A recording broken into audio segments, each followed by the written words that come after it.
fermeture des chantiers navals en 1987, le secteur tertiaire, les services, le commerce représentent la moitié du tissu économique à Nantes. Je vous emmène maintenant au-delà de ces grands boulevards qui ceinturent le centre, à l'ouest, destination Bellevue. Bellevue, c'est un quartier qualifié de sensible. Le taux de chômage bat des records. C'est dans cet environnement qu'est née une initiative unique en son genre.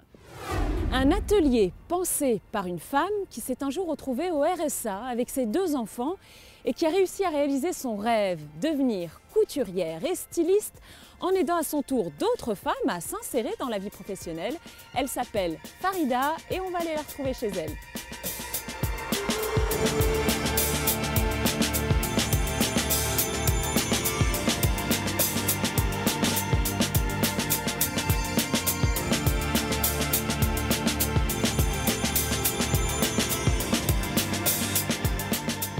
C'est à vous ça, Farida? C'est une petite robe que j'ai faite en néoprène et puis en sky, tout simplement. Et donc du coup, ça c'est une déclinaison en coton. Et donc du coup, je crée des vêtements en très petite série pour les femmes. Donc c'est la marque Les Petites Mains. Et puis je crée des vêtements aussi pour les entreprises, des vêtements pro. Et puis des objets publicitaires en bâche recyclée. Enfant, je rêvais d'être couturière, mais c'était absolument pas les aspirations de ma chère maman en besoin de reconnaissance et puis surtout dans l'inquiétude de que je puisse manger, etc. Donc du coup, pour lui faire plaisir et par peur aussi de perdre sa reconnaissance, je suis allée vers des études classiques et puis je me suis profondément ennuyée et puis j'ai très vite travaillé. C'est cette petite singère que j'ai achetée dans un vide-grenier, je l'avais achetée 25 € à l'époque. Vous aviez quel âge? Et j'avais 30 ans. Et j'avais, de mon point de vue, cette joie et ce bonheur de pouvoir enfin devenir couturière. Je ne savais pas coudre, j'ai appris toute seule. Et puis petit à petit, je me suis dit que je voulais faire la même chose pour d'autres femmes, tout simplement.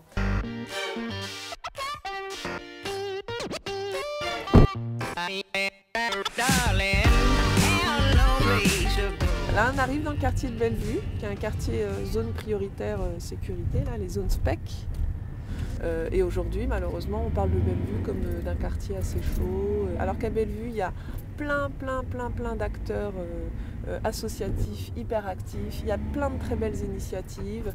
Il y a une vraie richesse, des vraies forces vives. Et en fait, on m'a implanté là-bas parce que moi, je pars du principe que dans les quartiers, on doit faire du social et dans le centre-ville, on fait du business. C'est là votre local? Oui. Mais c'est super, c'est grand en fait. C'est l'ancien commissariat de police. C'est pas vrai? Ouais, et il a été fermé pendant 7 ans. Donc ici, c'était vraiment un coin sinistré avant. Au niveau de la symbolique, c'est fort quand même. Eh bien oui, c'est ce que j'ai dit. Après la maison des poulets, la maison des poulettes. Voilà. C'est excellent. On va voir les poulettes alors. Voilà. Salut Valérie.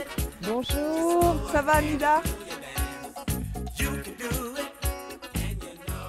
On a les habitants du quartier pour vraiment les petites retouches courantes, ourlet, ourlet puis zip. Et autrement, on peut avoir du travail plus pointu comme de la recopie de manteaux ou de la restauration de vêtements anciens. Et puis autrement, on est sur de la production. Là, les filles sont sur les collections de vêtements.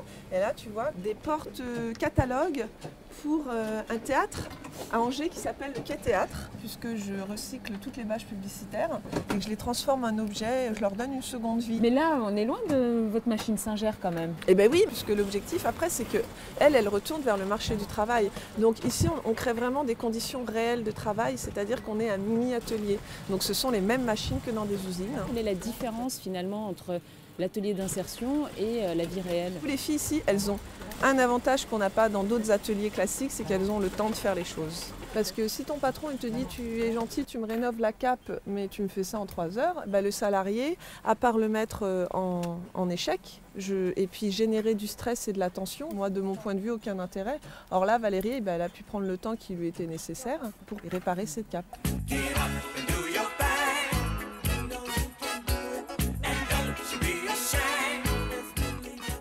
Les femmes qui travaillent chez vous, elles ont un parcours particulier? Eh bien, que des aventurières. C'est bien défini, c'est bien résumé. Que des aventurières de la vie. Moi, à un moment, j'ai eu les 2 genoux à terre et ça a été super important pour moi de pouvoir me relever et de pouvoir le montrer aux autres. Moi, j'ai accès à un public qui n'est plus en activité depuis 2 ans, qui a perdu confiance. et qui a besoin vraiment juste d'un tremplin pour mieux repartir. Ce qui m'anime, moi, c'est de pouvoir créer des vêtements qui correspondent parfaitement aux personnes, qui puissent les aider à mieux se reconnaître elles-mêmes, et en plus, qui soient faits par une personne qui, elle aussi, va accéder à une valorisation par le biais de la fabrication.